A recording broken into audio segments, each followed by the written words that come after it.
प्यारे बच्चों, आइए अब डिस्कस करते हैं जेई एडवांस 2022 के कॉम्प्लेक्स नंबर के क्वेश्चन। 3 क्वेश्चन आए थे बच्चों इस साल में। पहला क्वेश्चन देखिए, let z be a complex number with non zero imaginary part if 2 plus 3z plus 4z square divided by 2 minus 3z plus 4z square is a real number then mod z equals to। तो mod z square का value बच्चों find करना है।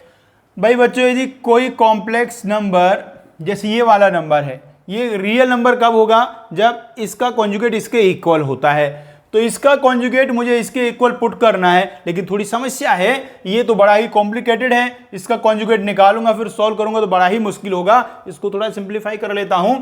भाई ऊपर वाले को नीचे वाले के जैसा बना देता हूं। ऊपर लिखता हूं 2 minus 3z plus 4z square और प्लस 6z।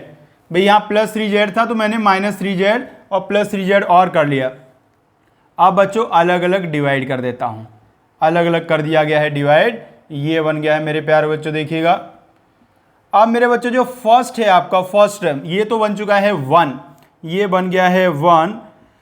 सेकंड वाले में आप z से डिवाइड कर दीजिए ऊपर नीचे, तो ये आ जाएगा 6/2 divided by z plus 4z और माइनस 3 को मैंने साइड में लिख लिया, उसको उधर ले आऊं। अब देखिएगा बच्चों, मुझे ये पूरा जो नंबर है ये रियल लाना है। अब इसमें देखिएगा 1 तो पहले से ही रियल है। अब ऊपर देखो 6 भी रियल है, ये 3 भी रियल है, बचा कौन? ये वाला बचा। यदि ये वाला नंबर रियल नंबर हो गया तो ये पूरा रियल हो जाएगा। तो कुल मिला के बात ये बची कि 2/z प्लस 4z ये होना चाहिए रियल नंबर। अब मेरे बच्चों ये रियल नंबर कब होगा?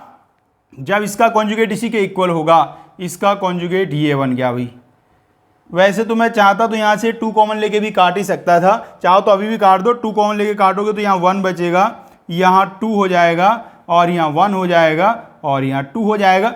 बस अब इसको सिंप्लीफाई करना बाकी है, एकदम से आंसर आ जाने वाला है बच्चों। क्या करो, 1/z वाले जो है उनको एक तरफ ले लो और बिना वाले दूसरे। So 1/z minus 1/z conjugate equals to है 2z कॉन्जुगेट माइनस 2z। ये वाले टर्म को इधर ले गया, ये वाले टर्म को इधर ले गया हूं। इधर लेना है LCM z conjugate minus z/z into z conjugate. इधर से 2 आ गया है common, z conjugate minus z। बच्चों z conjugate minus z cancel हो जाएगा, क्योंकि z कॉन्जुगेट माइनस z जो होता है वो माइनस का 2 आयोटा इमेजिनरी पार्ट होता है, और इमेजिनरी पार्ट तो 0 के इक्वल है नहीं, इसलिए मैं इसको कैंसिल कर सकता हूं। और नीचे वाला जो वैल्यू है वो मोड z स्क्वायर बन गया है। So 1/mod z square equals to 2। So mod z square equals to 1/2। यही आ गया है बच्चों आंसर।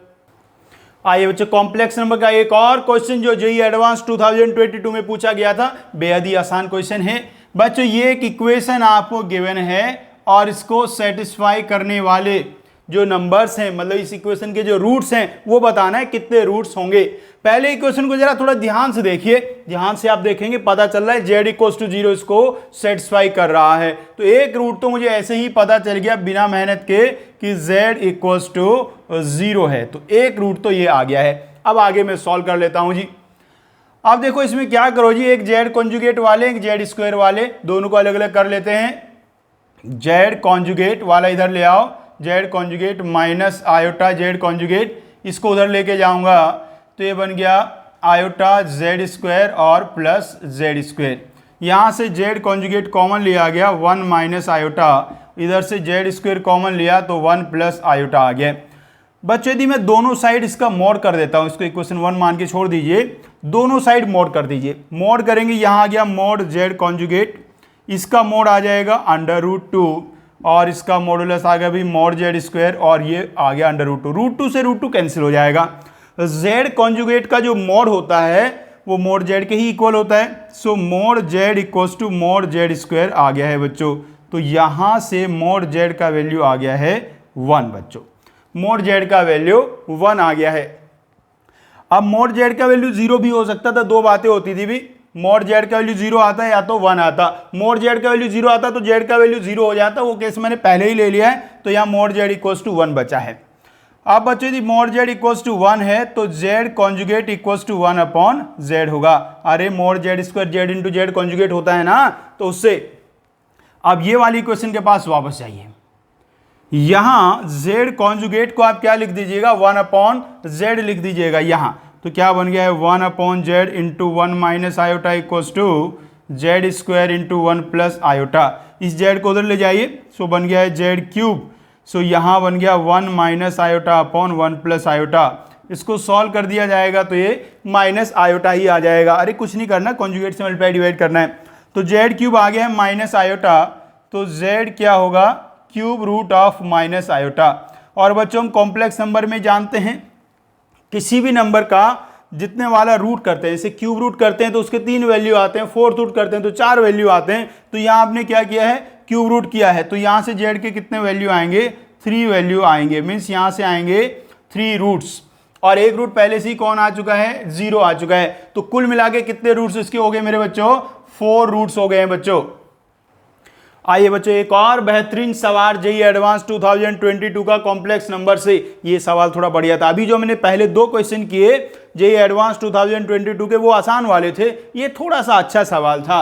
कहा है z is a complex number for which both real and imaginary part of z conjugate square plus 1 upon z square are integers, then which of the following is are possible values of mod z. और ऐसे वही 4 option दिए हैं। वैसे तो ये option इतने खतरनाक है, बच्चे डर गए होंगे ऑप्शन को देख के ही, लेकिन उतना मुश्किल भी क्वेश्चन नहीं है। आइए देखते हैं भाई। हमारा ये जो z है, पहले इसको हम लेट कर लेते हैं। 2 तरीके हैं लेट करने के, या तो x plus iota y let करके भी कर सकते हैं, या तो आप यूलर्स फॉर्म में r e की पावर आयोटा थीटा लिख सकते हैं। तो मैं तो वही z को r इंटू ई की पावर आयोटा थीटा ले लेता हूं। तो z conjugate square plus 1 upon z square क्या हो जाएगा बच्चों, z कॉन्जुगेट में करूंगा तो यहाँ e की पावर में माइनस आयोटा थीटा आ जाएगा, और r तो ऐसे ही रहेगा, तो ये बन जाएगा आर स्क्वायर ई की पावर माइनस 2 आयोटा थीटा।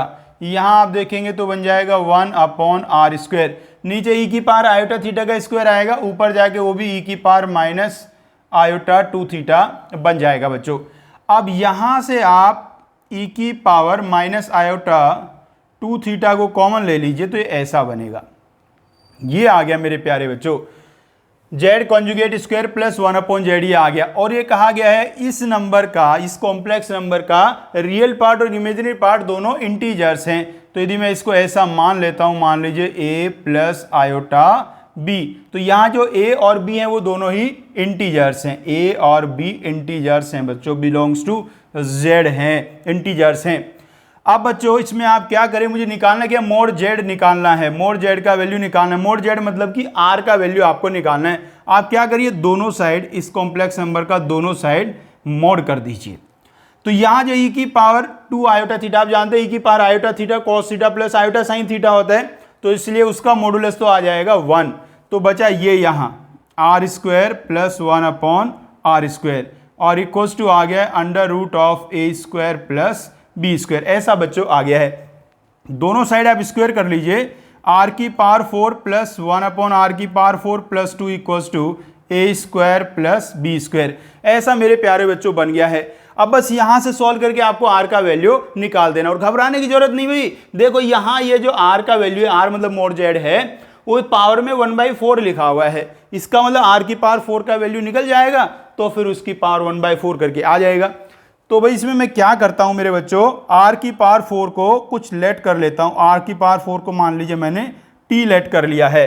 तो अब देखिए क्या इक्वेशन ये बन जाने वाला है।